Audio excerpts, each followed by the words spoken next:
everyone, and welcome to the podcast. This is episode 131, Doomed. I am Shaline, and joining me today is Tim Twig. Hi, how you doing, Tim? I just almost called you Twim. That was not great. Well, Tim or Twig both work. Depending on who you talk to is depending on what they call me. You can tell how long people have known me by which name they use. So either's fine. It's fine. And why did you let me back in the building? Well, it is true that you are not Vendortron. Vendortron is an international traveler this week. He has gone to present his research in Europe, and we're very proud of him. And we hope he has a great time. But he's gone for 3 weeks. So the first person I thought of to fill that seat as a guest was, of course, you, Tim. And introduce yourself. Tell the people who you are. Introduce myself. Tell the people who I am. I am a dude that's been around for a long time. I've played games since the Atari came home. And for some reason, my friends like to say that I have this Pied Piper aspect about me. Wherever I go, I wind up finding a bunch of misfit children and creating little guilds everywhere I go. And I've known Shaline now for, 9 years, 8 years or something? Like I said, That's they let me back time. in the building. I don't know why. Wow. They haven't learned. But yeah, I have been on the internet since its inception. You can find me if you Google Tim Twig 81. That's a username I use everywhere. I'm a fan of the podcast. You guys have been friends for a long time, and I really applaud you for everything you guys have accomplished. Aw, thanks. So yeah. Tim. Yeah. Well, we love you, and I'm really glad that you can make it today. Don't forget, everyone, the show is sponsored by Oak and Crow Coffee. It's good coffee. oakandcrow.com. It is good coffee, isn't it? Mm-hmm. You can visit oakandcrow.com and buy a bag of We Just Love Coffee, our special podcast blend. And every purchase you make will give $2 to the Children's Miracle Network. That is the profit that would normally go to us, but we like to pass that on to Children's Miracle Network. So definitely do that. That's a great way to support the show. Also, share the show. That's another great way to support the show. Tell your friends, retweet us on social media. Just share the show and help our audience grow. We love seeing new friends. And a great way to interact with all of these friends is in our Discord server. Tim, do you know how to join our Discord server? Well, there's the cheap and easy way. You can scroll down below the Twitch video. There's also links on all the socials. If you guys don't know how the internet works, I can't help you, but go to the Twitter, go to the Discord. There's jokes. It's great. Yes, thank you, Tim. So please join our Discord. It's been a fun time in there lately. I really enjoy spending time with listeners in the Discord and just chatting. And I feel like there are so many people in there that I have things in common with, and I really enjoy that. Today, we are going to talk about news. We have a lot of news that we found interesting, so we're going to share all of that with you. We don't have Gamestack today because I forgot to do it. And for a special segment, I thought we would talk about Doom because we have our resident expert here. Why would you want to talk about Doom? Well, I don't. See, that's the thing. I don't know. Our audio folks might have missed the fact that Tim is sitting in a Doom chair right now. It says Doom. Yeah, behind I bought his the head. Noble chair. Yeah. I was a sucker and fell for all of the marketing, and it's a pretty good chair. Good. I'm glad it's a chair, not sponsored. But you know, you can call us Noble Chairs. So let's roll right into it with the news. This just in.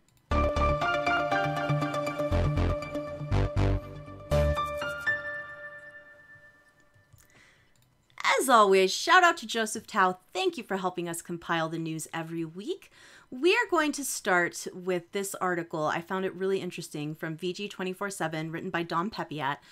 Microsoft and Sony, we know that they pay companies to get their games on Xbox Game Pass and on PlayStation Plus, but we never really knew how much.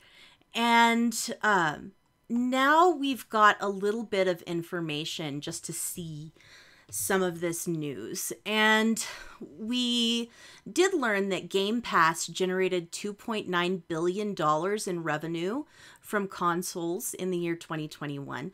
That's billion with a B. And that doesn't include Game Pass for PC. That's just the Xbox Game Pass. And in addition to that, we learned how much Microsoft can spend on some of these games. Microsoft's Chris Charla has admitted to paying developers and publishers hundreds of millions of dollars in Game Pass license fees since the subscription service first came to consoles back in 2017. But now we have some actual figures to attach to this. Kotaku reporter Ethan Gack posted a filing with the U.S. Securities and Exchange Commission by Snail Games USA. And they are the parent company of Studio Wildcard, who developed Ark: Survival Evolved. Of course, longtime listeners will be very familiar with Ark: Survival Evolved, as that's a game that Vendertron has put thousands of hours into. Thousands. Yes. Thousands. So many. So many.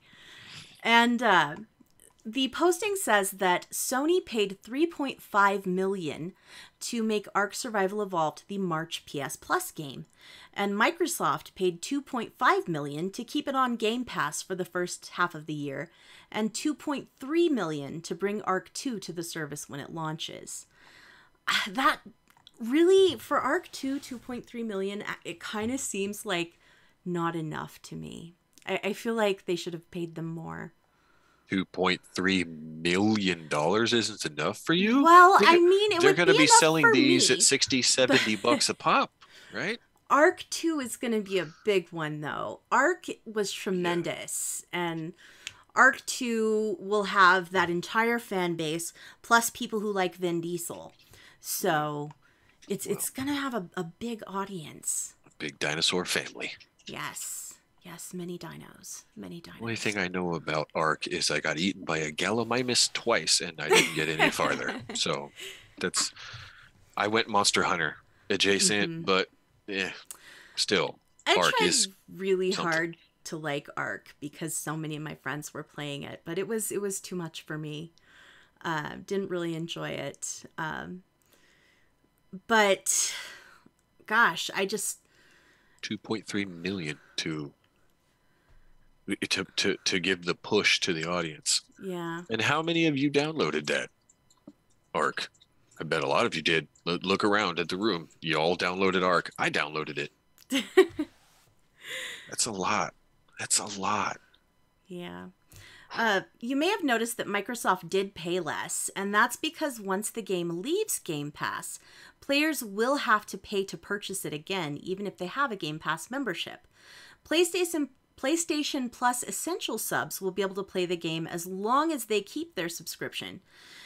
So that means that there are potentially fewer sales for the PlayStation platform than on Xbox. So that discrepancy was worth $1 million, approximately. And this is the first time we've really gotten specific numbers regarding the value of getting your game onto Game Pass or PlayStation Plus, and I found that fascinating. Yeah, this is an unusual peek behind the curtain. They typically don't let these numbers out, man. Mm-hmm. Yeah, Joseph had a little commentary for this one. He says, these companies sell out too inexpensively. I would have assumed some of these teams would ask for way more considering their size. I kind of agree, Joseph. I feel like Ark is worth more than that, but I don't know. Maybe it's not. I mean, plainly it's not, because it's worth what people will pay. So that's what they paid. Ark is big, not just in file size, but in fan base, but it's no GTA. Think of how many millions and billions of people. It's no Call of Duty. You know, Ark is great. No discredit, no shade cast. But, I mean, there are some big fish out there. You're right, Tim. It's big in the circles that I am part of on the internet. So I think that may be giving me an inflated version of how popular it actually is. Because you're right. It's not a juggernaut of the industry. Yeah. So, interesting. Good enough to get a sequel. Looking forward to it. For sure. Bring it on. For sure.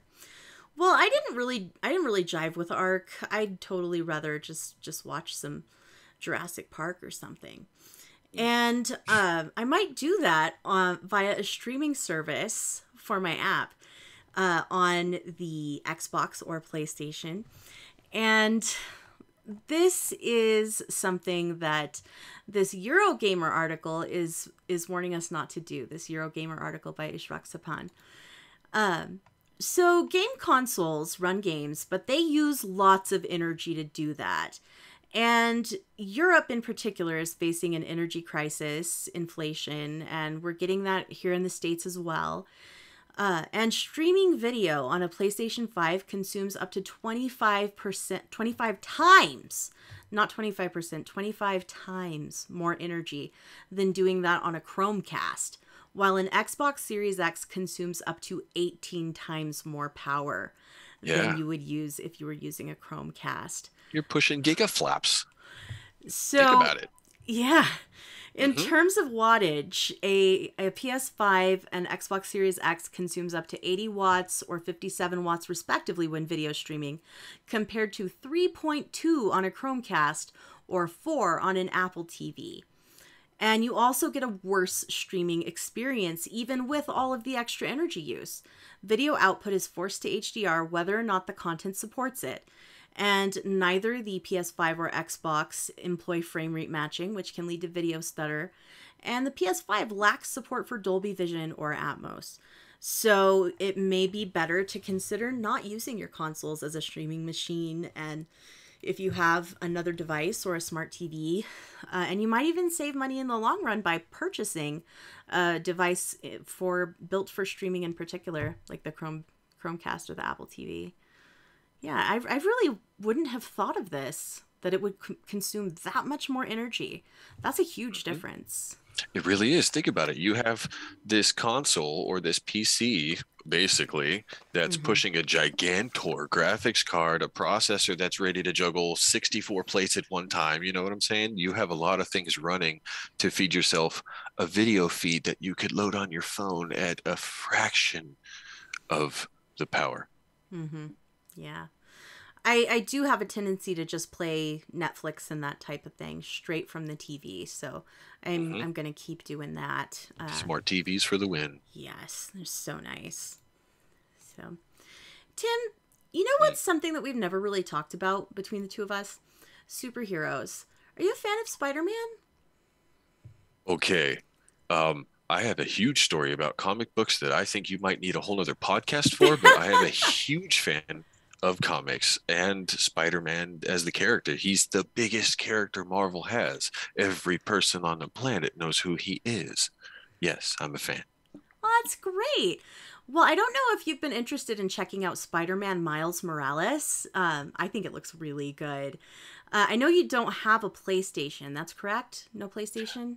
Correct. I myself do not own this console. However, my best friend, who lives 30 seconds that way, has these games, and we've played it on his PS4 Pro. Oh, nice. Those games are awesome. Those so games are awesome. Them. Play them. Please that play them. Great. They are masterpieces. Okay.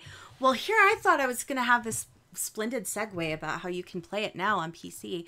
But you can play it now on PC. So if you don't want to go 30 seconds to your best friend's house, you can play Spider-Man Miles Morales on your own PC on November 18th. And loads of people are going to be really excited about this because that PlayStation 5 is still very difficult to get. The game, of course, has been ported to PC like many other Sony games. And it's going to look great. I'm very excited. The recommended specs are going to be very low. Yeah, they're very low. Very low, which means I you thought can I was run it reading just this about wrong. anywhere. Don't worry if you don't have the greatest graphics card. You can still play this in I 720 thought I was at reading 30. this wrong. No. Yeah, the recommended specs is an NVIDIA GeForce GTX 950 or AMD equivalent, and an Intel i3 4160 or AMD equivalent. It's very scalable. Just I'm an impressed. i3. That's teeny. Yeah. Wow. I thought I just paused because I couldn't believe what I was reading here. That's very low. Hmm. 8 gigs of RAM is all you need. You do need 75 gigs of storage. And it supports keyboard and mouse as well as DualSense via a wired USB connection. And that will include adaptive trigger feedback and haptic response, just like the console version. So, Hmm. But unlike the console version, you can push this thing to the limit. If you guys saw what they did with the last Spider-Man game, just wait, they're doing it again. Same engine, same everything. Morales is going to look so crisp.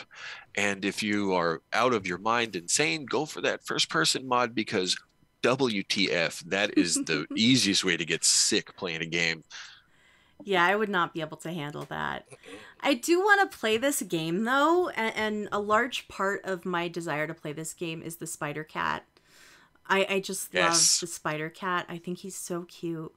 I don't know Yes. how they thought of this, but I want to play a game with a Spider Cat in I'm really glad developers are getting on board, man. Can you pet the dog? Am I right? it. They're getting the hint. We all have pets. Pets are Yes. family. Throw them in all the stories. Hmm. There's a place for them. Yes. So you enjoyed these games. Absolutely. 10 out of 10. Highly recommend Spider-Man by Insomniac and Spider-Man Miles Morales. Um, okay, just real quick. Christmas in New York with ray tracing. Okay. Ooh, I'll just leave that right there. You can do what you want with that. nice. Yes, please do. 10 out of 10. Highly recommend. That sounds lovely. Uh-huh. Yeah. Party. Um, well, if you are not really the Spider-Man fan, if you're gonna pass on this because maybe you're waiting for Starfield to come out, we do have a little bit of Starfield news for you. Starfield features over 250,000 lines of dialogue, which is more than Skyrim and Fallout 4 combined. And I Quarter find million. that interesting because Starfield does not feature a voiced protagonist. So those lines are not coming from your protagonist. No, you gotta ad lib all that yourself. Yeah. Yeah.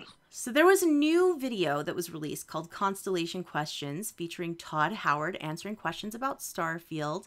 And of course, I'm reading a VG247 article by Stephanie Nunnally Jackson. Thank you, Stephanie, for your work. And this game, the trait list he talked about, Todd Howard, he called it super fun and said that each trait comes with a negative as well as a positive. Which is something that reminds me a lot of Fallout New Vegas and some really, like, something that I've missed in some of the more recent Bethesda games is that they're not as RPG as they are So, open world. so what you're telling me is Todd the God Howard is trying to keep the universe in balance? That's what I just heard. Yes, exactly. And there is an activity quest in the game to remove that trait for your entire playthrough. So if you're unhappy with a trait, you won't have to re-roll. You can do this quest. Speech checks and dialogue have returned, and the system has gone back to what Howard calls a classic Bethesda-style dialogue. And this makes me really happy because while I do enjoy that open world exploration that we've had in recent Bethesda games, I do miss having a real RPG deep experience. I feel like some of the more recent games, while they were great open world games, were not great RPGs, frankly. Um, Kind of makes you miss the old Scum desktop RPGs where you can get into labyrinthine levels of combat dialogue and right. clicking number 4 to see what he says this time. Yeah, there's some pretty thin ones out there, but to that, as a counterpoint to keep the universe in balance, they're still figuring out open world games and they're getting real good. Indeed. So the RPG is only getting better. Hmm. Yes, I am definitely feeling a little more hopeful. I feel like I've shown a lot of cynicism for Starfield, and that's because I don't want to get hurt again. Um, Cautiously excited. yes. So hearing this and seeing the samples of the speech checks in action has made me feel just a little bit more hopeful that Starfield is something that I'm going to enjoy. Are you looking forward to Starfield, Tim? Oh, immensely, immensely. A 250,000 lines of dialogue. I will probably see an eighth of that and be completely satisfied with my playthrough. You know what I'm saying? Yeah. I'm ready give me space. I mean, Elite Dangerous is great. Star Citizen looks neat, but I really cut my teeth on some Bethesda RPGs, so this is going to be great. And I don't know if it says somewhere in this article, but Todd recently went on record saying that this is his favorite speech system that he's created in a game so far. Mm. So I'm curious. It's not going to be speech pizza like Oblivion was. They're going to do something different, and I'm excited to see what it's going to be, especially with how emotive characters have become in games. Mm-hmm. Think about it. Yes. This is not PS1 polygons anymore. Like there's what was that noir game where you had to watch people's expressions L.A. and Noir? LA Noir. I was Yeah. halfway there. Exactly, but they're only getting better. So Mm-hmm. give me that RPG. Give me another KOTOR with like this level of polish. Please.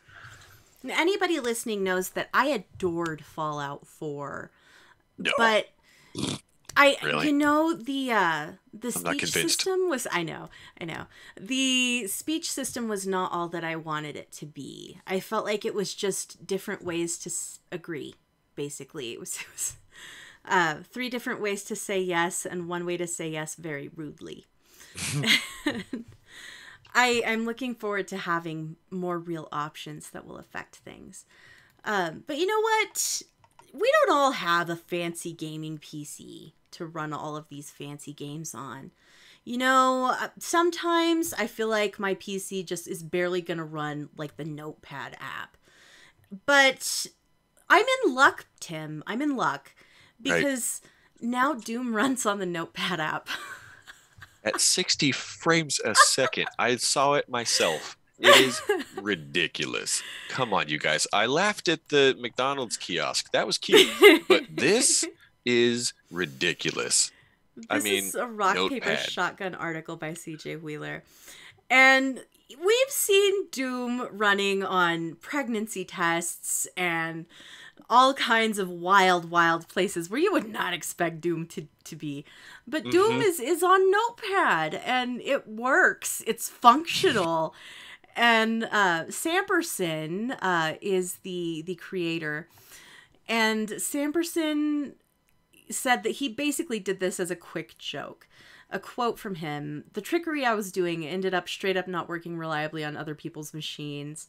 Specifically, certain input keys would get dropped through Notepad, like the select option one, lol." And he's releasing a version with Doom popped out to another window, visible behind Notepad and mirrored in Notepad. And while that's disappointing, he says it's a fun magic trick that doesn't get any less special when you know how it works. So, there's definitely still some problems, but this is hilarious. Tim, would you play Doom on the Notepad app? Yes, I've played every Doom on every console that was available. I even played Doom 1 and 2 RPG on my BlackBerry. Was it? Yeah, I'll play it in Notepad. Let me have it. 60 frames a second in Notepad. That's a sentence I didn't expect to read on the internet this week. It's so funny. It's so funny. It's called Doompad, and you can get it for free on itch.io. Itch.io is a really good platform for indie experiences. I recommend checking it out and purchasing some of your smaller games there to support some smaller creators. Speaking of supporting, Ed, you need to hire that guy. Seriously. Right? I love this. The sense of humor here is beautiful. Yeah. What is also the read weirdest this week platform? that Doom 2 had a birthday last week, by the by. It's 27 years old now, you guys. Doom 2 Hell on Earth is 27 years old. Do you feel old yet? So how old is Doom 1? 1993 is when Doom 1 came out. That's like... I just withered in real time. You saw it here live on Twitch. The dinosaurs from Ark were more than just a memory back then. Oh my goodness. Tim, what's the weirdest platform you've ever played Doom on? The weirdest platform I've ever played Doom on was one of these ye old foldable text phones that had a full keyboard on the inside, and it was the Doom RPG, and you had to WASD, but it was like the ancient, like Windows Yes! 95 dungeon crawler where you move a square at a time, and then you turn and you move a square at a time, and there's an imp, and it goes, what do you want to do? And he's about to throw a fire. Like this phone, I killed the battery on this phone while I had it, one of my very early jobs back in the day. I would, yeah, I'm just gonna go play the stage real quick and then go back to work. But yeah, that's the weirdest one ever. That's great. That's very entertaining.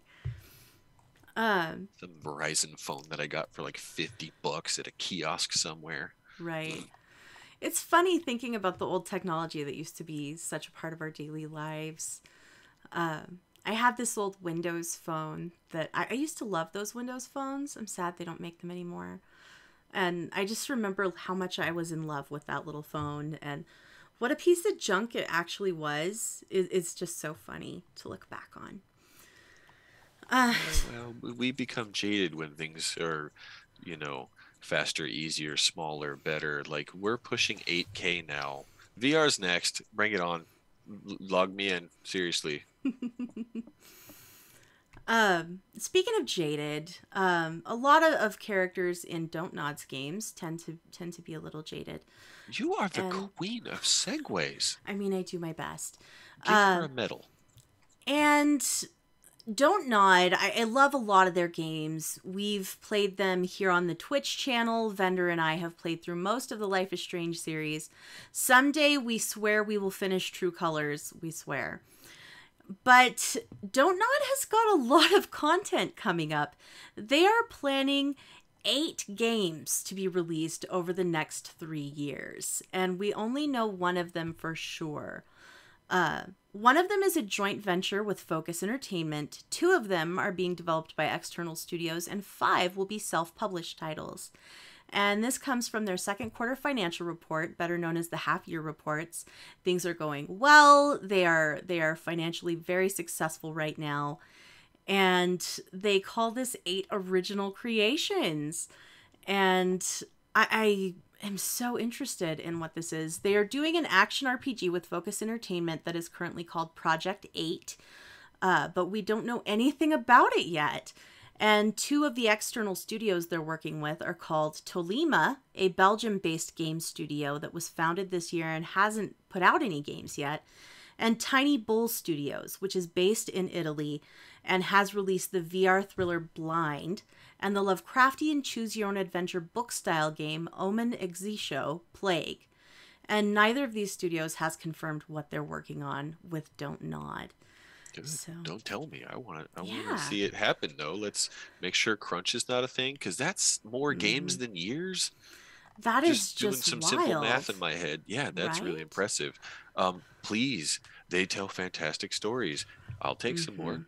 I just hope the Yeah. quality doesn't suffer for the release schedule being so intense. And I'm really curious as to whether or not they're going to be in the vein of these sort of visual novel experiences that we're used to getting from Don't Nod, or if they're going to be something totally different. But Well, I mean, how many of them are actually going to come to fruition? I mean, they could yes, scrap that's a good 5 point. of them. That's a good point. And when you're in the earnings report, you're talking to your investors at this time. You want to make things sound really good. So you need that funding. So you're not going to say, if maybe these aren't going to come to fruition. You say, oh, sure, yeah, 8 games we've got coming out. So you're right. It's possible that might be a little overly ambitious. But we'll see. Well, let's continue to support them because they do make great things. If you haven't played Life is Strange, run, don't walk. Highly recommend. Yes. Yeah. Such a good series. And I can't wait to finish True Colors. One of these days, Vendor and I are going to get our lives together and finish that game. You know what else I really need to finish? Elden Ring. Huge game. This game is so special. Don't kick yourself too hard for this one. Yeah. This is a big deal, and it swept the world by storm for good reason. I wish I'd spent more time with Huge it. game. It's like I haven't even beat a proper boss in this game, but I'd like to do that. Well, And maybe it'll get easier. I may go. It may get easier, and I may go back to it because patch 107 seems to indicate that DLC is coming. So this is a very major update. From Software is calibrating changes differently, developed based on whether you're playing the main game or playing with strangers in PvP. And this addresses a request that many fans have made to balance that separately. So they're going to have some separate balance issues for if you're playing PvE against a computer or against other players, basically. Patch 105 went live on Thursday, and the biggest change was that it added separate damage scaling for weapons, skills, spells, and incantations when playing against other players. And this feature may be used to balance art, spell, and incantation in invading PvP mode. So this means that players can enjoy their broken builds while playing solo without worrying about From Software nerfing them to try and make things more fair in multiplayer. And this was provoking a lot of outrage by solo players because they were nerfing some of the Rivers of Blood loadouts, and they could no longer rely on these methods to fight bosses because they wanted to nerf those for PvP purposes. So I think that's a good thing. I think that's a very good thing. Balance should always be different for PvP than Absolutely. solo play, in my opinion. Yeah. Oh yeah, if you ever think you're good at a game, go play it on its anniversary online against other humans. Right? Right? Yeah. Oh my god. It's a whole nother thing. I like to think I'm pretty good at Tetris, but on the anniversary of Tetris, I go play online because you can now. They're all over the place, and I get owned. Speaking of getting owned at Tetris, we do need to have that showdown someday, Tim. We keep talking about it and it never happens. Not an accident that I brought it up. For sure. We're going to make this happen. Mage builds in particular will see a benefit from this patch. Many abilities now cost less FP than before. A large number of moves have faster casting times. And yeah, it's good news for the people who wear goat armor for defense. There are more options for Fashion Souls aficionados. But one thing that did get nerfed is crouch poking, which apparently is a thing. That's something I hadn't been familiar with.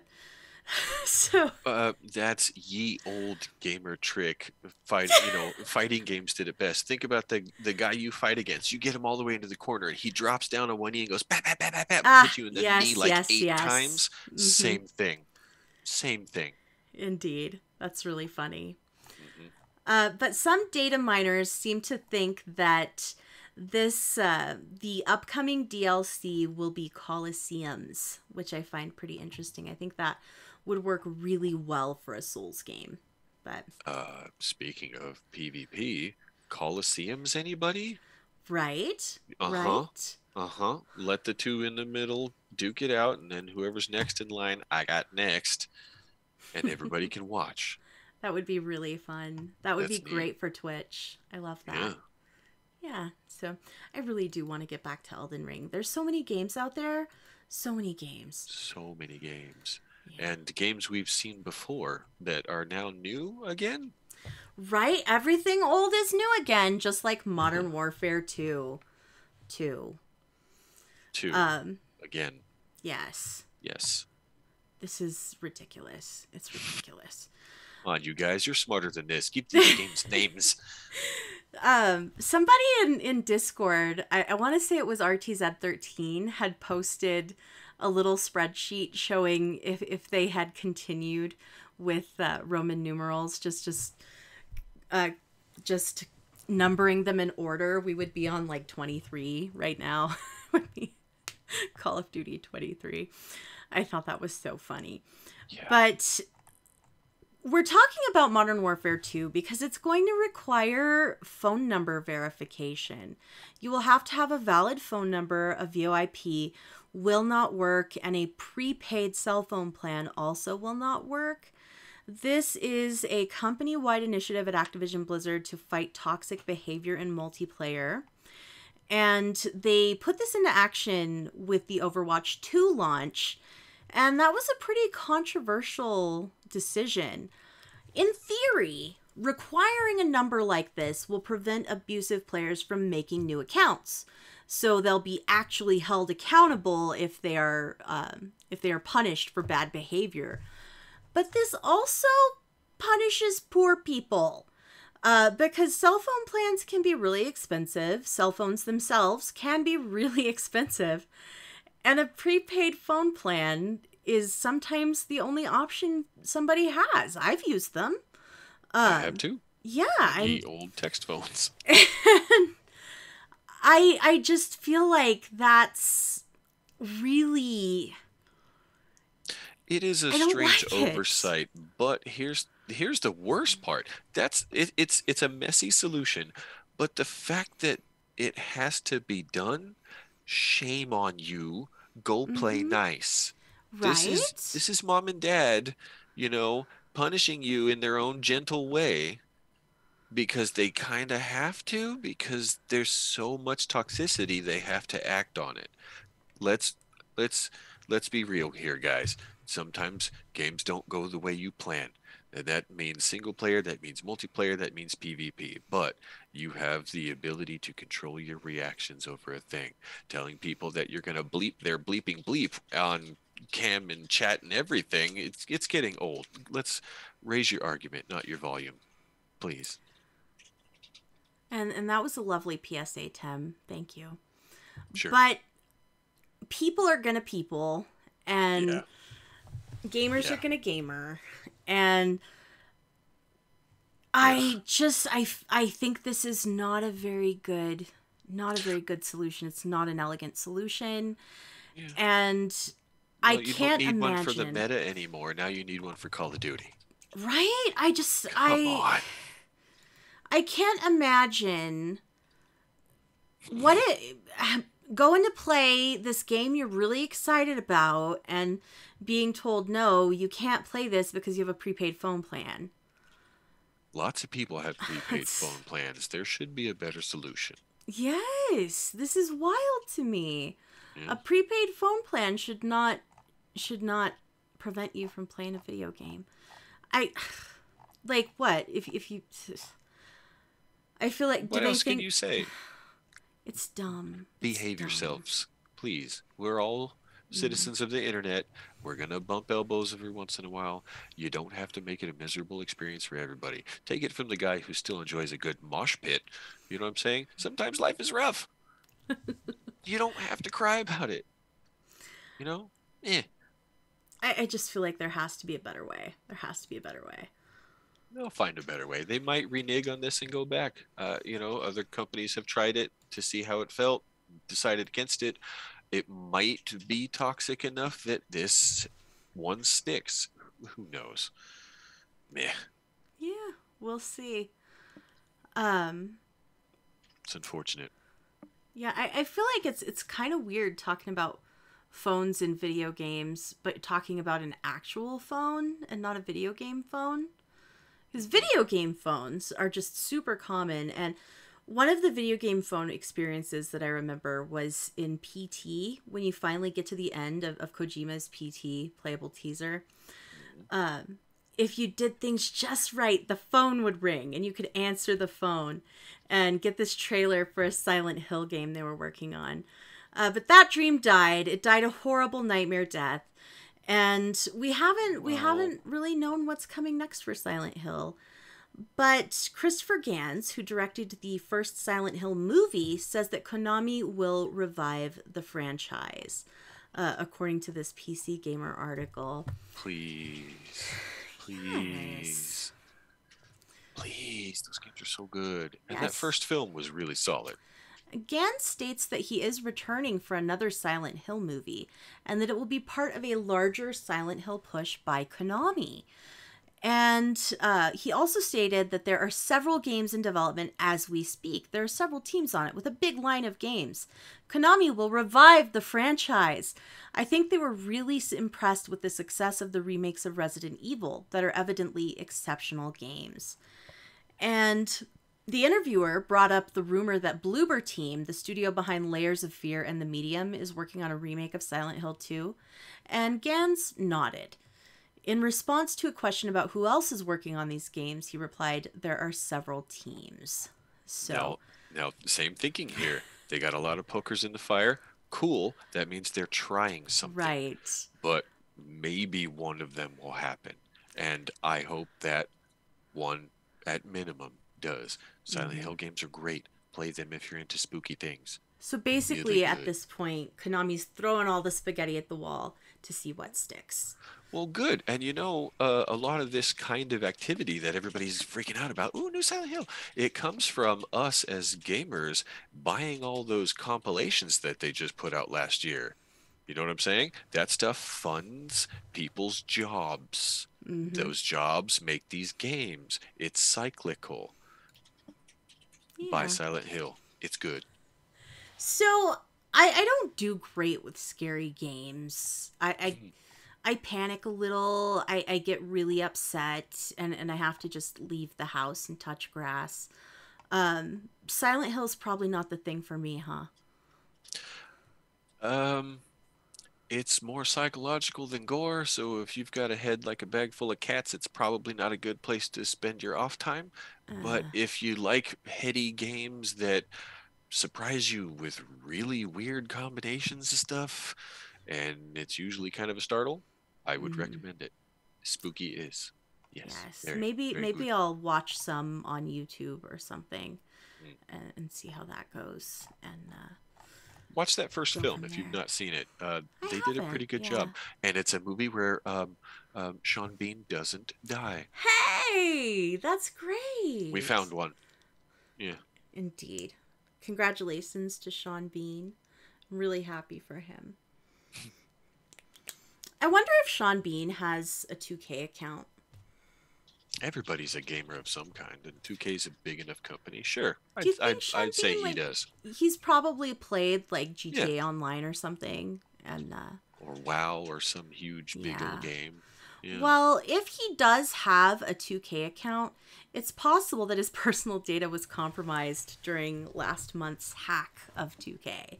not even Sean Bean is safe. Not We even have to Sean protect Sean Bean. Bean. We have to protect him. At all costs, right? Yeah. But 2K did not protect Sean Bean. There was that hack, and they have confirmed that limited personal info of users was accessed, but it wasn't credit card information or other financial information.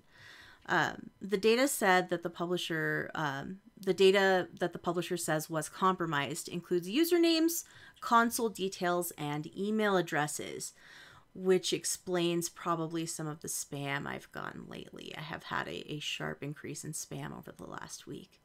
Hmm. Following further investigation, we discovered that the unauthorized third party gained access to and a copy of a limited volume of your personal data held in 2K's help desk system and made it available for sale, wrote 2K. A limited volume. Yes. But apparently it was not financial data, so that's good. They do recommend looking out for suspicious activity across your accounts and to be vigilant for unauthorized third parties trying to leverage the incident to harm you. So, of course, as I believe we reported on last month, please reset your passwords, use two-factor authentication, change your account settings. Yeah. Yeah. Yeah, So, 2K is a huge distributor. You'd be surprised how many of those games you play are from them. mm-hmm. So, Yeah. They're the parent Borderlands, company of anybody? so much. The Yeah. BioShock series, Mhm. so much. So our next story is about Xbox Cloud Gaming coming to the MetaQuest. Tim, I don't even know what a MetaQuest is. Can you tell me more about this? Um, the Meta Quest is their VR headset, if memory serves, right? I think it is a Well, VR headset.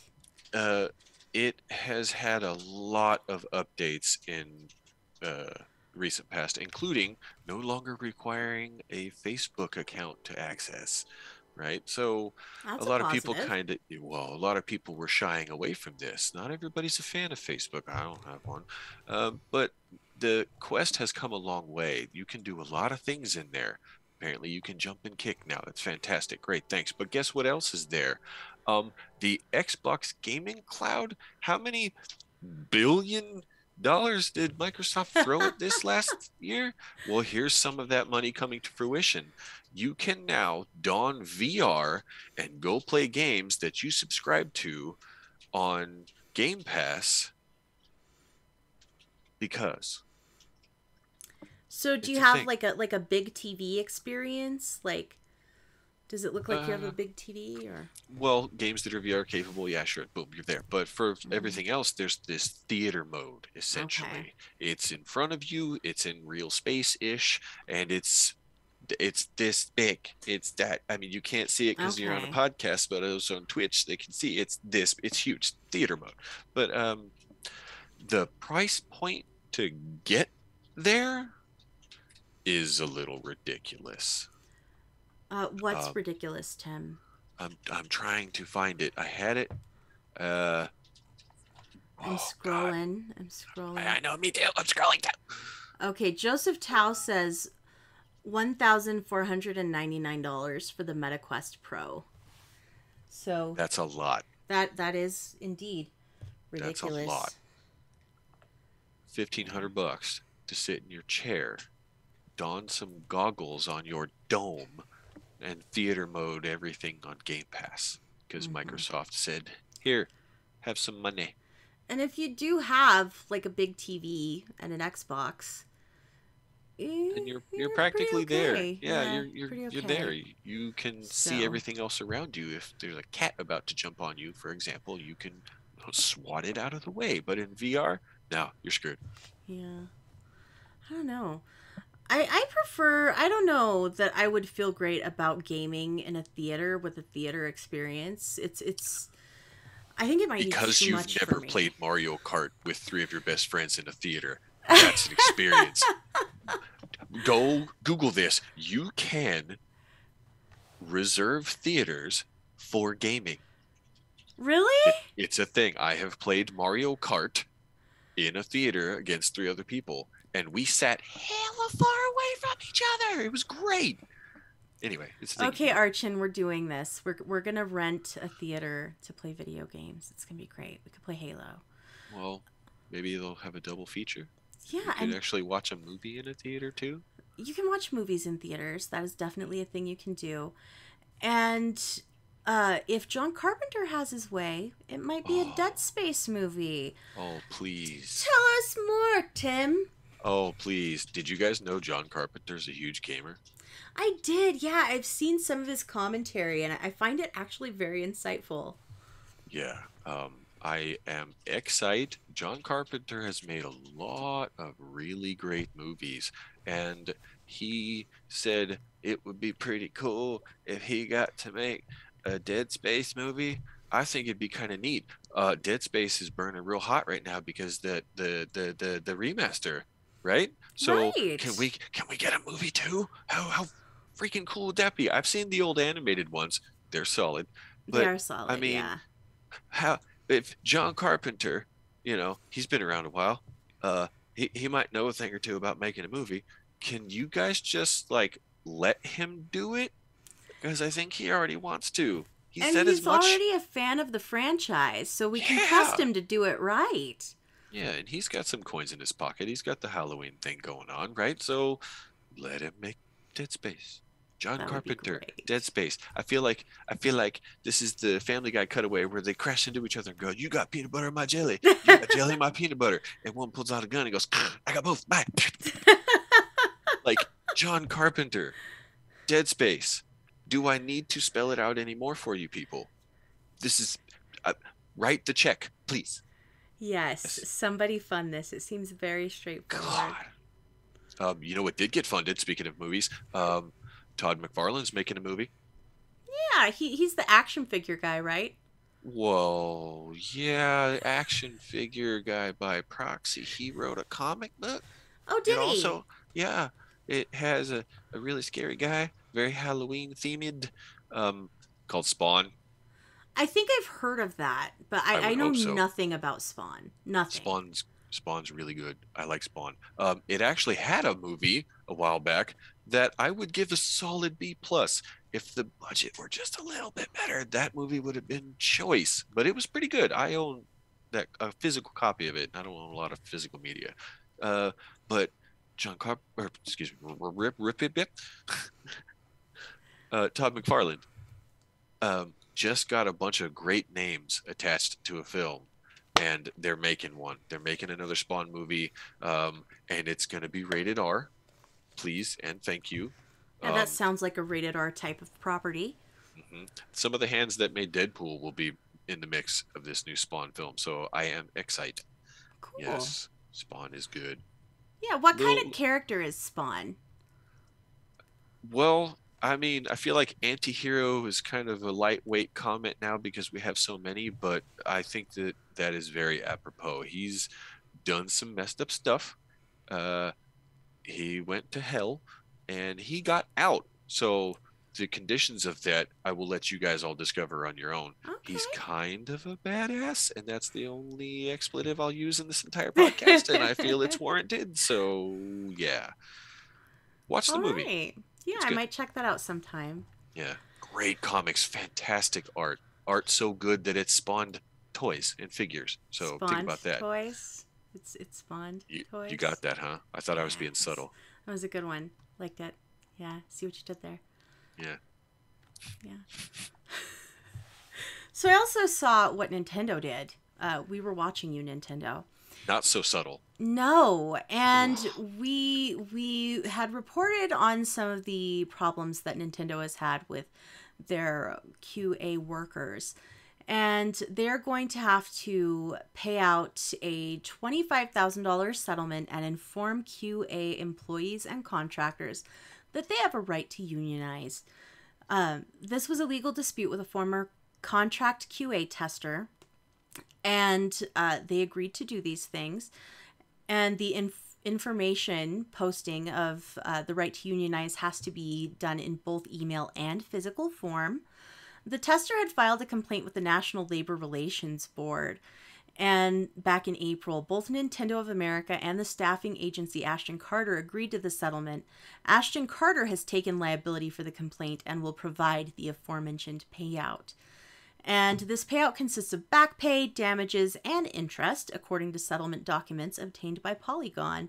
The documents include the exact message that Nintendo of America is now legally obligated to send its QA employees and contractors, though some parts of it have been redacted by the NLB. And I just want to have a little look at this. The National Labor Relations Act gives you the right to form, join, or assist a union, choose a representative to bargain with us on your behalf, act together with other employees for your benefit and protection, choose not to engage in any of these protected activities. We will not interfere with, restrain, or coerce you into the exercise of the above rights.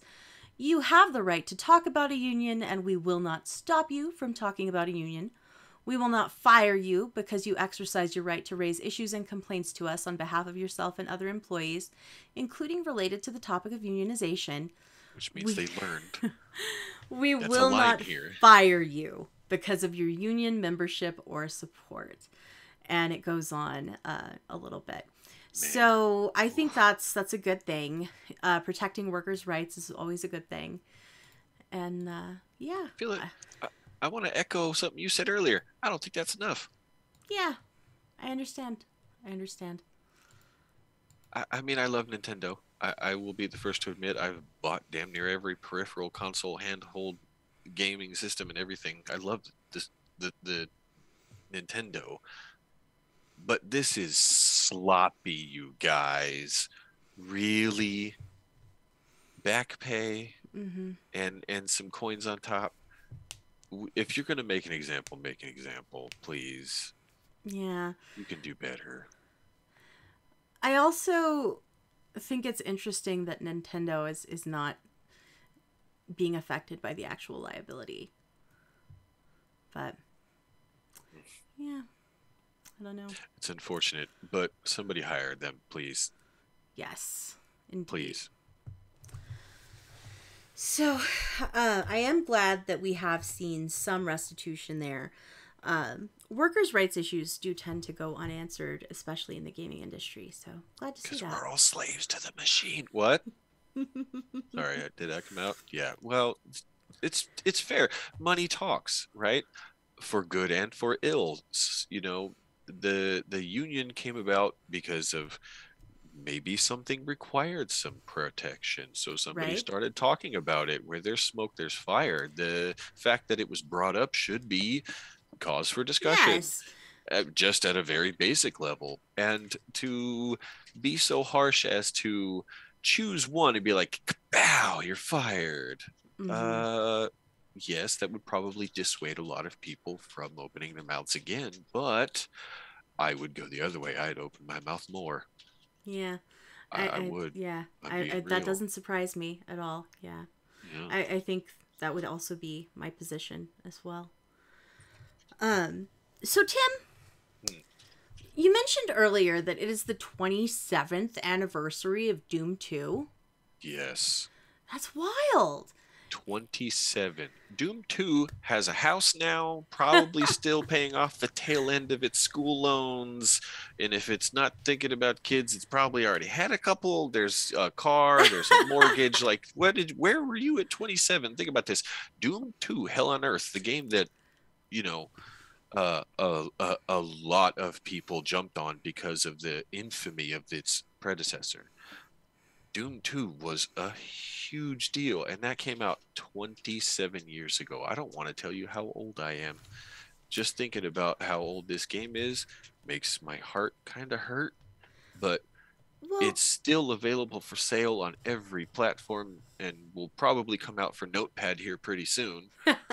You know, oh, I 27. know you're such a Ugh. fan of this series, and we didn't really have a special segment planned today, and I thought I would just ask you to wax poetic about the Doom series. Why do you love Doom, Tim? Before I start, I want to make sure I heard that correctly. What? Some you're encouraging me to ramble openly about something. That is exactly what I'm doing, Tim. Tell me about Doom. Doom came out in 1993.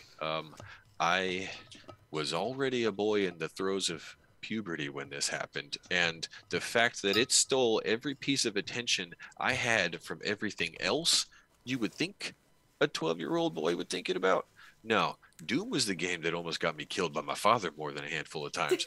We He and I used to argue about who got computer time, what day of the week it was, and how much. I had to do chores to earn a currency to spend for computer time, much like people would do in a library back in the day. I had Right. I had to do my chores and extra to earn more time. And many a time the phone would ring and I would lose connection because, that's how we got on the internet back then, was a Mm-hmm. phone line. But we could play Doom and Doom 2 online against each other. It wasn't like just grab a controller and a headset and go either. It took some doing. And my dad would throw stuff at me because my time was up and the phone would ring and he'd miss a call from his boss and blah blah blah blah blah. And I'm like, I'm sorry, I'm shooting people. I'm playing demon. It just I have to slow down. I'm getting excited just thinking about this. I really like Doom, like a lot. I bought the chair. You did buy the chair. I It bought the looks chair. snazzy. It's comfy, and I'm still playing Doom. I'm running through the original 1993 Doom on Steam, as well as I'm playing Doom on my Switch because it has the fourth chapter. Speaking of hiring people that make cool stuff, that guy that made Doom run on a notepad, you should hire him. Remember what happened when that other guy gave you that wad based on your original game, and then you hired him, and you guys wrote a fourth chapter for the original Doom? You could do it again. Wow, the knowledge here is encyclopedic. I Yeah. Uh, the names might not come as quickly, but the events I do remember. Doom 2 was a huge jump from The first one. The first one was like proof of concept, look what I can do. The second one was like, look at how it can be done. If you guys have played Doom from 2016 versus Doom Eternal, same thing. They blew it wide open. Doom 2 was a huge deal. And PvP in ye old 340 by what 240 380 by 240 whatever it um was was unstoppable. You know, one of the reasons everybody plays these games now, they're just available everywhere. You can play it on your phone, your Nintendo, your Xbox, your PlayStation, your computer, your Switch. Yeah, I've got Doom. The original Doom ran on the Super Nintendo. The No screen kidding. tearing, the screen tearing was unbearable, but it ran. Yeah, 16 bits they squeezed the that's original Doom amazing. into. Yeah, you can get that on a cartridge for Super Nintendo. I had no idea that existed. It's not the best way to play that game. Just Yeah, gonna I be wouldn't real. think so. Yeah, that would be They've more learned of a a lot. collector's item. Yeah, they've learned a lot since then, and their most recent iterations are something else. Why do you love it though? What resonates with you? The speed, the intensity, the fact that you can't blink. I like games that engage me. I also like a slow burn, you know, give me an old JRPG, but there's something about Doom. It's visceral, it's unstoppable, it's constantly moving. There's always a target, there's always an objective, there's always something. And the game likes to get you with jump scares and prey on your sensibilities. You think you know something, but then you find a secret in that stage that you've played 50 times because they're so cleverly hidden. The original Doom had some very simple tells. One tile on the wall would be a different color than the other tile, and it would stand out. But the secrets and stuff that they've managed to squeeze into 360-degree movement and giant spaces are amazing. They're so cleverly done. People think, oh, it's a no-brainer. It's a shooter. You just blow up anything that moves. No, that's a byproduct. All that viscera and action is a byproduct. The games are brilliant. You want to see some excellent level design? There's a reason Bethesda bought id. Let's be real. These games are really good. Yeah, They are I really wouldn't have good. associated level design with Doom. That's not something that I would have thought about. I feel like I need to look more into this. I don't know. Uh-huh. Uh-huh. Yeah, Okay, you played Metroid Prime, right? of course. Of course, I played Remember the Metroid map Prime. in Metroid Prime? I do. It was beautiful.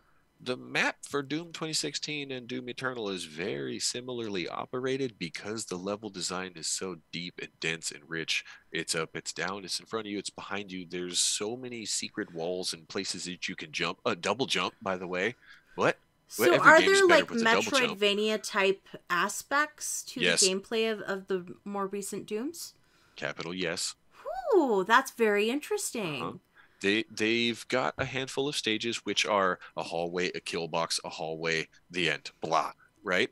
But these ones that let you loose and you can wander around and traversal is difficult. Let's be real. Walls that you can stick and climb to, poles that you can vault and swing from. You know, the the traversal goes off the rails when you get the double barrel shotgun and the meat hook and a double jump and a dash, which you can dash 3 times if you spec into it properly. If you get good at Doom Eternal, you don't have to touch the ground. How does a meat hook work? Is it like a grapple, or is it Yes. like in those modern Tomb Raider games, the ice axe thing? Eh, Or Picture Batman the animated series. He reaches into his tool belt, pulls out a thing, and goes poof, and flies that way. okay, There you okay, go. so it's got like a rope attached. A big giant metal chain, and it Okay. it it flings you towards whatever you stick into. Can you You also know. use it for combat? Can Uh-huh. I It like does meat minimal hook a damage. demon? It does minimal damage. You don't want to kill anything that Yeah, way. but What does you it want to like do, bring the demon to me where I can kill it to its face?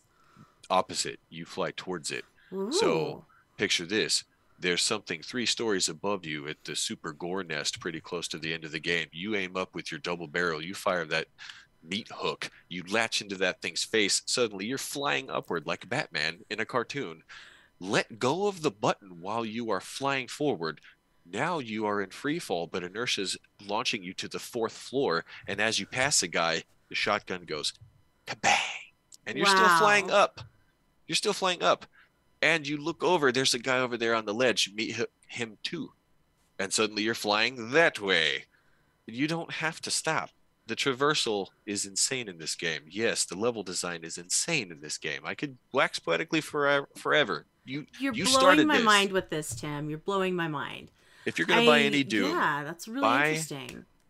buy Doom 3 the BFG edition. If you have never bought a Doom game, buy Doom 3 the BFG edition. That'll give you Doom Okay. 1 and its DLC, Doom 2 and its DLC, and Doom 3 and its DLC, all in one nice beautiful package. And after you finish that, we can move on to Doom 2016. Just being real. All right, that's interesting. Okay. Tim, what would you like to see in the future of Doom? What would you, if you were left in a room with the people who are working on the next Doom game, what would you talk to them about? What would you want them to put in their game? If I could plant any seed at that giant round table where all the people are making decisions and drawing on big whiteboards, I would say, give me the ability to borrow concepts from ye old Battlefield's Levolution and let me Yeah. watch the world be destroyed in real time, including by me. Okay. I think that'd be neat. I That mean, they were sounds doing that super in Red neat. Faction on the Xbox 360. Give me another Doom game Mhm. with that same kind of business. I think that'd be sweet. That sounds cool. Yeah, I'm here for that. That's good. Well, I really enjoyed that, Tim. That was fun. One of my favorite things to do is to just let somebody go on something they're passionate about and just hear them really nerd out on something. So thanks for talking about Doom with me. Thanks for the opportunity. I Yeah. tried to keep it as brief as possible. I am way more interested in Doom than I was before we had this conversation. I'll tell you that. Then I did my job. Indeed. So let's move on to the mail stack. You've got mail. It's such a good bumper. I love it. And before we hop into listener mail, Tim, you had brought my attention to this Twitter post from the official Fallout account. And I thought this would be a fun discussion topic. The year is 2077, and you've been given the opportunity to upload your consciousness into one Robco invention. What do you choose? A Soltron, iBot, Fetch Collectron, or a SentryBot? And what would your choice be, Tim? Okay, as a brief disclaimer, I have a limited understanding of the Fallout universe. I've played the games, 3, New Vegas, 76, not played 4. But I know what these things are. And I think SentryBot, Mm-hmm. Assaultron seems a little more aggressive than I think I am in these games. But I think I would be a SentryBot. I feel like a SentryBot is a good choice for you. Yeah. The SentryBot is actually one of the more dangerous robots, but if you leave him alone, then Accurate. yeah, it's fine. I chose the Assaultron because I feel like I would be the most comfortable as an Assaultron because she's kind of lady shaped, and I'm also kind of lady shaped, and I feel like I would have a less of a learning curve in becoming an Assaultron. I feel like it would be really hard to suddenly be a floating iBot or something. So, yeah, I'd love to hear, chat, your what your choice would be. And I do feel like it was really, it was a mistake to not include the RoboBrain in this conversation, or the Protectron. The Protectron should have been on this list. Protectron should have absolutely been on the list. I know a couple of Protectrons. Indeed. One of my best friends is Protectron. So, Same. yeah, absolutely. And, yeah, I just thought that would be a fun little thing to chat about. Archin in chat says, I mean, Laserface also has its benefits. Yes, it's probably for the best that I don't have a Laserface available now. I'd use it. And Imagine RBF with Laserface. Ooh. yeah. So our next listener mail, and if you would like to also leave a listener mail, you can do this by visiting our Discord and posting in the Mail Stack channel. Alternately, you can send us an actual email to info@wejustlovegames.com, info@wejustlovegames.com. But our next email, it comes from RTZ13. This could be a recurring question. Now we reached October. What game did you have the most fun with in September? For me, it was Deathloop. What was your September top game, Tim? September top game for me? Would it be too basic to say Doom Eternal? Because I did just reinstall. No, that's too easy. You know, probably 7 Days to Die. I'm still totally head over heels for 7 Days to Die. Yes, it's still in alpha, but they've come so far. Don't look at the IGN reviews for 7 Days to Die. Look at the date on the reviews for 7 Days to Die. Yeah. Because this game has come a long way, and I cannot wait until they get there. Like, give me version 1.0. I Right. throws money at screen. Speaking of destructible environments, there you go. 7 Days to Die. Yeah, that's a super popular game. I feel like a lot of people love 7 Days to Die. I think for me, my September game would have been Stray. And that was that's a special game. I really enjoyed Stray. Definitely. So good. Definitely Stray. So good. There's a meow button. There is a meow button. And there's so much it's the story is a lot deeper than what you would expect in a game starring a cat. You know? Does it feel like a more of an adultish Pixar film to you? Yes. Like it does me? Mm-hmm. Absolutely. Because the way they convey the story is very unique. Mm-hmm. It's very well done. Yeah. You're a cat, but it's a little deeper. Yeah, absolutely. Let's see if anybody responded to RTZ's comment in the Mailstack channel. Vexinator says that for them, it was the LARP missions for the new Saints Row. Nice.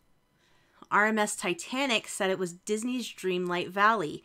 You guys, it's way better than New Horizons. So much things that it does that New Horizons doesn't, like crafting multiple things and so forth. It's in early access, but this will grow. Calling it better than New Horizons is very, very high praise indeed. Wow.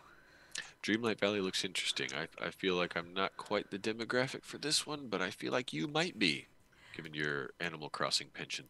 Absolutely, yes. I do enjoy Animal Crossing. So, yeah, that's the mail stack for this week. Thank you so much, RTZ, for writing in.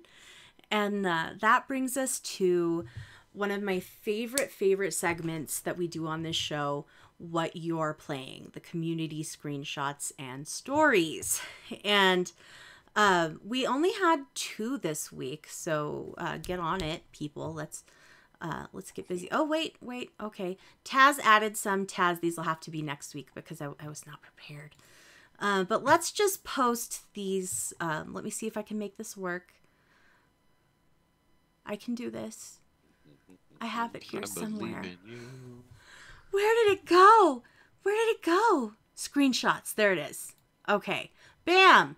So this is the first one, and it was posted by Alexandra on PC. And she says that Zephyr was petting a squirrel in Borderlands 3. And look at the little squirrel. It's so cute. I cracked a joke earlier about can you pet the dog? They one-upped me. They pet the squirrel. Pet the squirrel. 10 That out is of 10. so cute. Describe the Slow screenshot clap. for audio folks, Tim. To describe a screenshot from Borderlands, you know the pastel colors. You're looking down the barrel of a gun, but you're looking at an ally, and this ally's crouched in front of you, very delicately reaching down to the ground, to this tiny little floof that looks up like it's looking up at you like Ken has food. He's so Cute. You're in the just the environment for Borderlands is so dirty and gross and haphazardly thrown together in a lot of places. So to see something so pure as an animal go, "Hi," it's a sight. That Good is screenshot. so cute. 10 out of 10. And the next one here came to us from Agent DB Cooper 42. They liberated a Mongol stronghold and they're now chilling with their horse. I'm pretty sure this is Oh, a Ghost of Tsushima screenshot. yes. Yes, it is. That is spectacular. DB, yeah, two thumbs up. Ghost of Tsushima is a beautiful game with some really just terrible scenes of carnage and battle. And after that battle, you get a little tired. What do? You sit down and you take a nap with your best friend who just happens to be a horse. How comfortable do they look right now? I want to cuddle up with them too. They look so snuggly. Can you pet the dog and can you cuddle the horse? Oh my goodness. This is cute. I love this. The camera mode in Ghost of Tsushima is amazing. Yeah? It's really, really good. The Ugh, camera, I they nailed the camera mode in this game. Some games don't get it. Ghost of Tsushima is really, really good. So for those of you who like taking those perfect screenshots, I mean perfect, like you're gonna take 10 of them to find the right angle kind of person. Ghost of Tsushima will I scratch do that love a itch. good photo mode.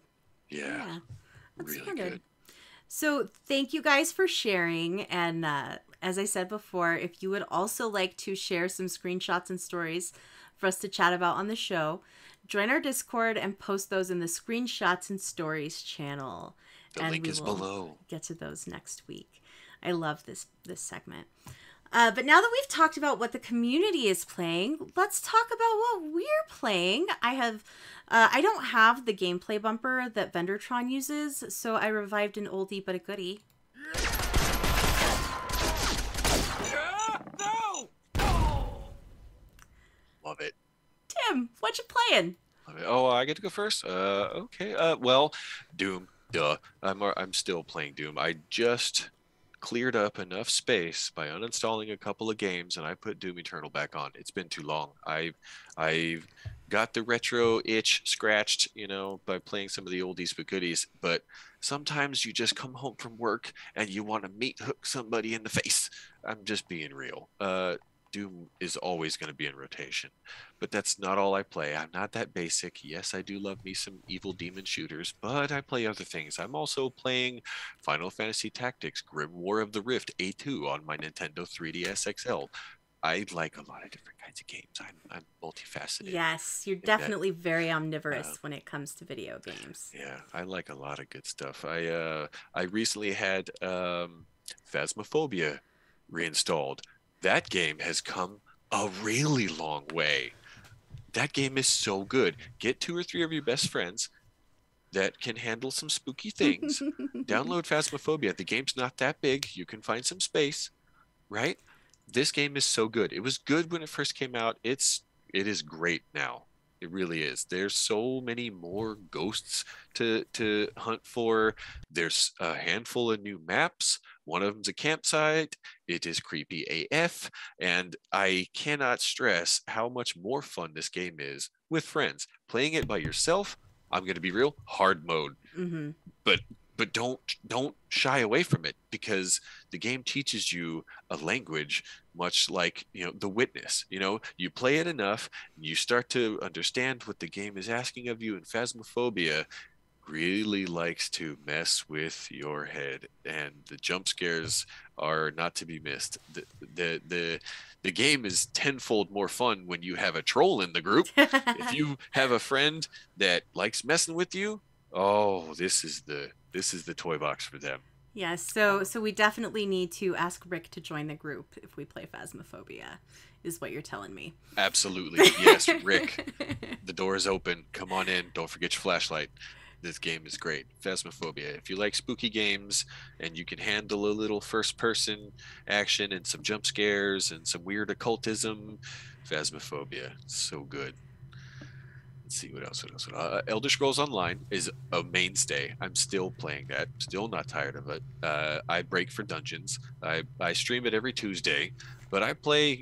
Not just Tuesday. I'm in there. Hunting down leads and looking for furnishings, and fashion is end game. But I also really dig the multiplayer content in there. I've cracked a joke on this podcast before about how my favorite game is the multiplayer one. Elder Scrolls Online, still scratching the itch. I still in there every week. I'm not getting all my dailies, much to my chagrin, but I'm still playing it. I'm still not tired of it.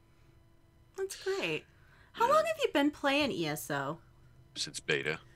When was that? How long? I feel like that was a long time. 2000, come on brain, 4, 5, 6. It's been a It's minute. been a minute. It's Yeah. been a minute, yeah, and I'm still playing it. The island is beautiful. I have had a lot of help and it's come a long way. Speaking of, level design, some of you guys are really clever. I drop a furnishing on the beach and it disappears and I have to go find it. And sometimes they're in really fantastic places.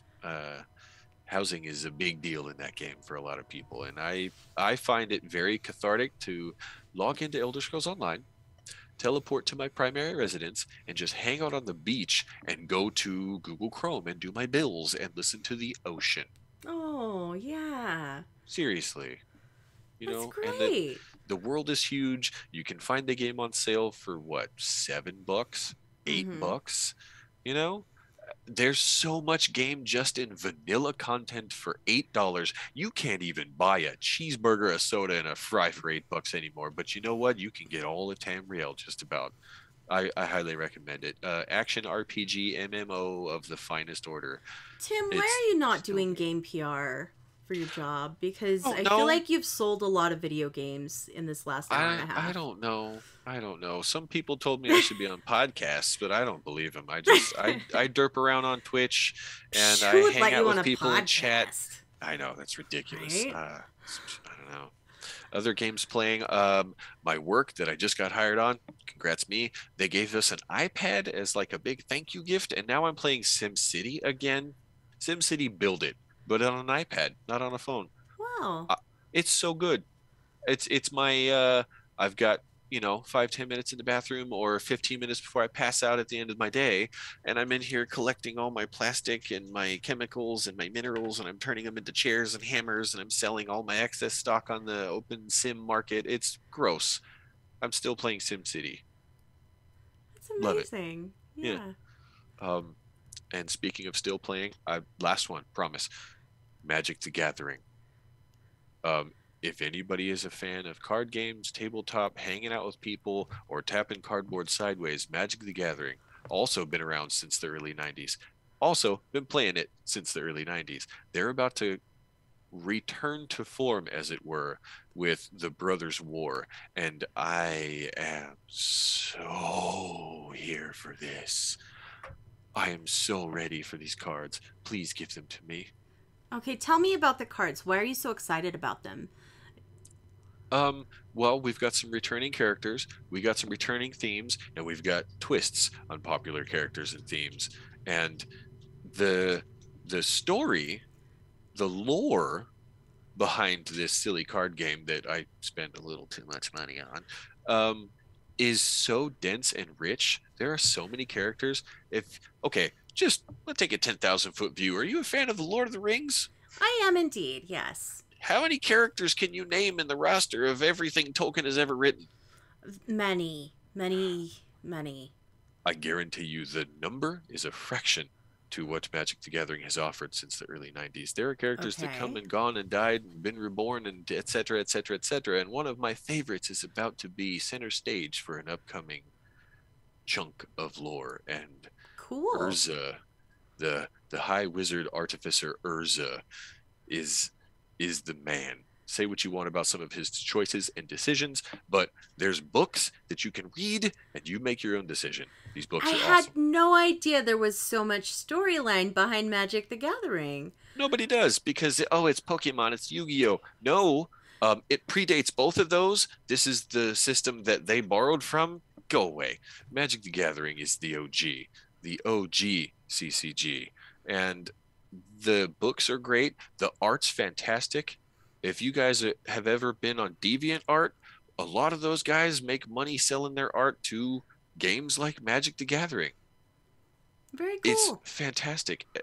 Guinness Book of World Records would tell you that Magic the Gathering is the most complicated game in the world to learn. I say boo that's a technicality. This game has 7 steps. If you can remember them and take them in the right order, the cards tell you the rest. It's not that hard. It's really not. But not everybody's into card games. Some people shun them just by their very nature, and I say unto thee, boo. Boo indeed. I would also add fie. Fie upon them. So, is that your gameplay for the week? I think I can stop there. I could keep going. There's more, but please But wait, take this there's from more. me. Take this from me, please. Shaline, what have you been playing? I only have one video game for the week. I'm always saying that it was a week. It's been a week. 7 days have passed. You know, it was a week this week, and like my life's a mess, and my job is hard, and things were hard. So I didn't have a ton of time for video games, but I did check in with Fallout 76 several times. I'll be surprised. I know, right? Imagine me playing Fallout game. Be like me playing Doom. Right? Wild. I'm trying to keep up with the homework for the scoreboard. I'm not doing a very good job. Archon is in the 90s on scoreboard. I'm like in the 50s. That's gross. So I know, right? I'm impressed and appalled in equal measure because I know what it takes to get there. I dabbled in some 76. Archon, you're the man. Tim, this dude is going to finish 2 scoreboards before I finish one. He's also working on his Xbox scoreboard as well, so... Oh, he's double dipping. Gracious. How much electricity does that use? Oh my goodness. Someday our house is just gonna like dim the neighborhood. We did have to do a daily app twice one day because we forgot to convert our team to a public team, so I didn't get credit. And I was so mad about it. I got just like unreasonably mad about it. It was, Tim, I don't know. It set me off. It really set me off. I feel that. I've run dungeons and forgot to pick up pledges in ESO, and I'm just like, facepalm. Like, we did the whole thing. It went great. I got no credit because we didn't convert the team to a public team. It's just, it's so dumb. One thing that I did talk about, I think, on the last podcast, before the show, you had asked me to give you a recap of the last episode. This is the thing I forgot to talk about. I was a little critical with my judgment of The Pit, which is the new content that's been released for Fallout 76. And while I stand by everything I said in that previous podcast, it's all still true. I do think I judged it a little prematurely because I had not run the second variant of the expedition. And the second variant of the expedition is completely different. I thought it was just going to be some different objectives. It's more different than Master Quest. It's not just different objectives in the same place or a reskin of the other event. It's in a completely different location. They built a completely separate area for the other expedition. And it's got a completely different set of characters and storylines and lore. And there's notes and holotapes and computers and dialogue that you can dig through to reveal all of this lore. And there was so much to explore, Tim, and I really enjoyed it. Yes, it completely took me by surprise, and it was the best possible surprise. From Ashes is the variant that I hadn't played yet. And it was much scarier. It was much darker. The fanatic raiders in that area seemed somehow like much worse people. They were more evil than in a Fallout game where we're raising the bar or lowering depending on your perspective. They were darker. Yes. And more scary. They seemed a lot more evil to me. And there were a lot more of the Trog enemies than there are in the Union Dues variant. I don't know if you know about Trogs, Tim. No. Trogs first appeared in Fallout 3 in the Pit add-on, and these things terrified me in Fallout 3. They they got under my skin in a very profound Lovecraftian way. Just, it was some kind of unspeakable horror. And I don't know why these enemies bothered me so deeply, but they did. And they still kind of do. I feel like I And got that same vibe from most of Fallout in general because like I said earlier, unfamiliar, but that's kind of how I felt with the whole thing. So yeah. for you, so steeped in the lore, to say this is like, I don't know if I even want to play that game. But the Trogs, of course, like many of Fallout's enemies, were once human. And there was more of the backstory of kind of individual Trogs, and the fact that they did used to be human really comes through a little bit more in this one. And it was kind of rough to watch. You know, it got the heartstrings a little bit. The areas and the environments were really oppressive. The mission was a little harder to do as well. It was just an excellent gaming experience, and it had that lovingly crafted Fallout feel that I didn't experience in the Union Dues half. I remember saying that I didn't feel like it lived up to what I expect from exploring a Fallout environment, but From Ashes did. So I think I was maybe a little too harsh on the pit because I played it. I gave that criticism without having played the second variant. So really enjoyed that. Well, I'm And glad the pendulum swung the other way. That's good. yeah, You feel like you got your time's worth. I do. I really do. Yeah, it was a wonderful experience, and I know there's still some more lore out there to find, and some more secrets in the levels, and I love that. I love it. Give me all the lore. There is an alien event going on right now, an alien invasion event. On the top of the hour, aliens invade Appalachia, and you fight them off. And you can get rewards from a list of different rewards. Wasn't there an Alien DLC in Alien-ish, an Outer Worldly DLC in Fallout 3 as well? Yes, Fallout 3 had one called Mothership Zeta. There you go. And these are the same type of aliens that are invading Appalachia. Yeah, that So, answers my next question. I was wondering if it was an homage yes. to Harken Back kind of thing. They are connected. It is the same species. And of course, I'm a bit of a completionist with these things. I want to get all of the plans on the list. And usually I don't have a really tough time getting all of the plans on the list because I have Archon. And if I don't get all the plans, Archon gets 3 or 4 copies of all the plans, and he hands them to me. But a bunch of these are not tradable. And I was determined that this was not going to stand in the way of my getting all these plans.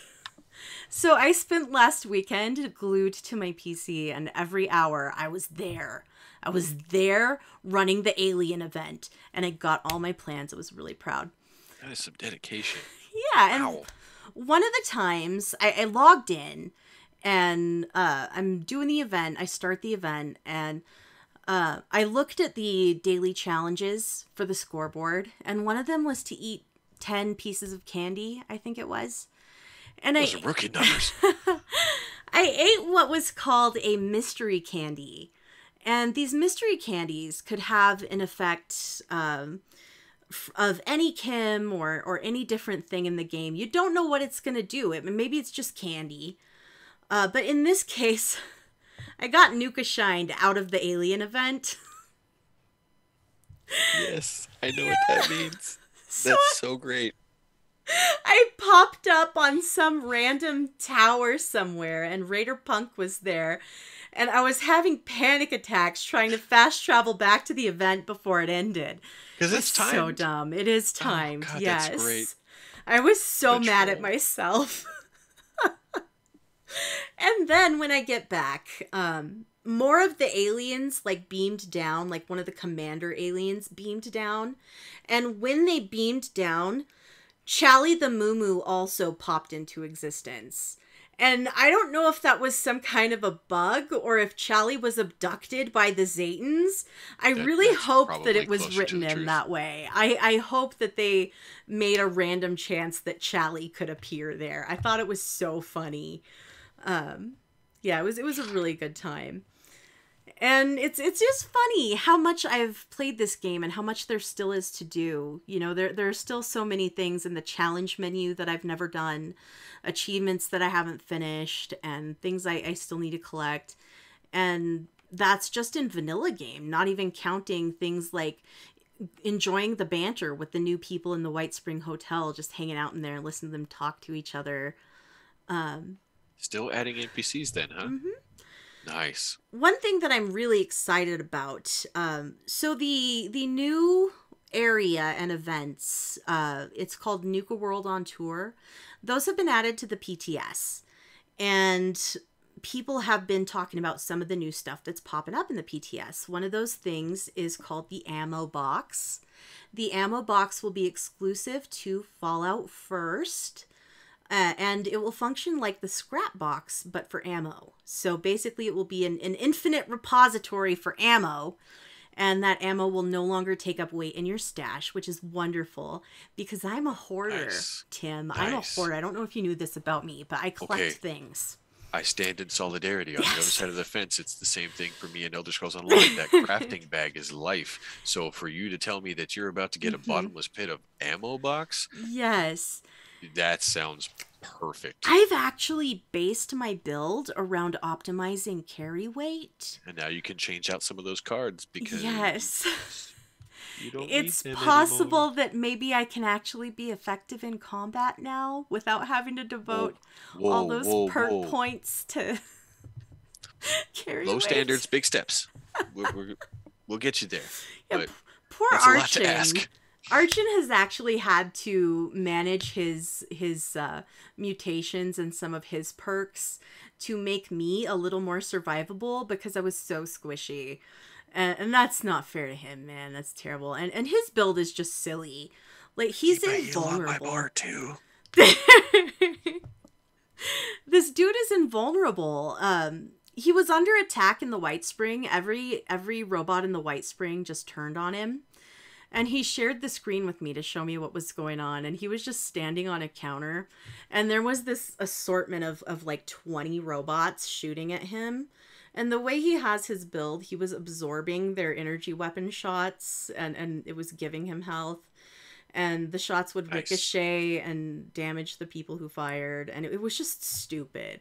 It was That so is funny. outsmarting the game at the Yes. highest They were level. adding to Good his job. health and dying by being close to him, and it was Uh, just hilarious. Speaking of which, I saw something recently adjacent to this. Somebody beat Diablo using nothing but thorns in a pacifist run.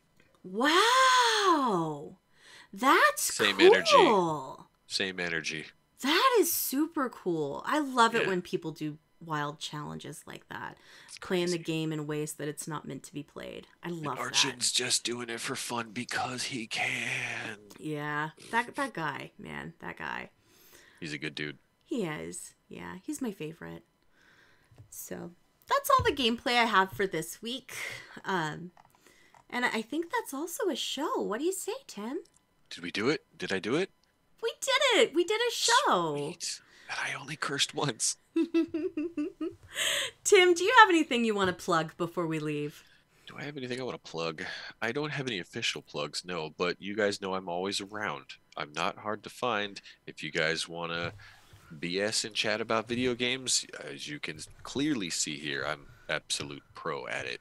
If you need a wingman in game, I will help you slay all the dungeons. If you want to race RTZ, I've got Forza. I got a couple of cars. This is totally different than Grid. I love playing games with good humans. I love it when nerds make things. So if you've got something to plug, give it to me. I'll get it to the people who need to see it. That's the thing I'm good at. So Hey, there you go. Tim, Yeah. if I wanted to watch you on Twitch, where would I go? I like to keep things very simple. I use the same username absolutely everywhere. TIMTWIGG81. Throw that in Google. You'll find Twitch. I game there. You'll find YouTube. That's the archive for the gaming that happened on Twitch. I'm all over the place. But Twitch, live, that's the seat you want because that's where we get to startle the hell out of Tim with 9 out of 10 tries. I love when the community members get me with a real good troll, and I'm like, I'm angry, but I want to laugh, but I'm angry, so I'm just gonna laugh, and it's just Yeah. it's so good. I do recommend everybody check out Tim on Twitch. He's a very enjoyable streamer to hang out with. Well, mediocre at best, as I told LeBeau, but she argued that, as I'm sure you will. So, thank you. Indeed. And just another reminder, we are sponsored by Oak and Crow Coffee. You can Good visit coffee. oakandcrow.com to buy a bag of We Just Love Coffee, and $2 from your purchase will go to benefit the Children's Miracle Network. You can email us at info@wejustlovegames.com, info@wejustlovegames.com. Find us on Twitter. The network is at We Just Love Games. We Just Love Games. I'm Shaline L, SHALINEL, and Tim is at TimTwig81. That's Twig with two G's. GG. GG. Oh, is that intentional, or is that a coincidence? It's kind of a Oh, is that a coincidence, but I coincidence? ran with Yeah. it. I like it. It's good. Keep that. Facebook.com/We Just Love Games and Facebook.com/groups/We Just Love Games. Join the Discord by clicking that link here on our Twitch page, where we record live at 6:30 p.m. Mountain Time, 8:30 p.m. Eastern Time every Friday. Twitch.tv/We Just Love Games. Find us on YouTube, iTunes, Stitcher Radio, iHeartRadio, Spotify, all the places. Like, subscribe, review, share the show. Thank you for listening. Tim, do you have Yes. a last word? It's kind of a sad one. Rest in peace, Robbie Coltrane. Look that up.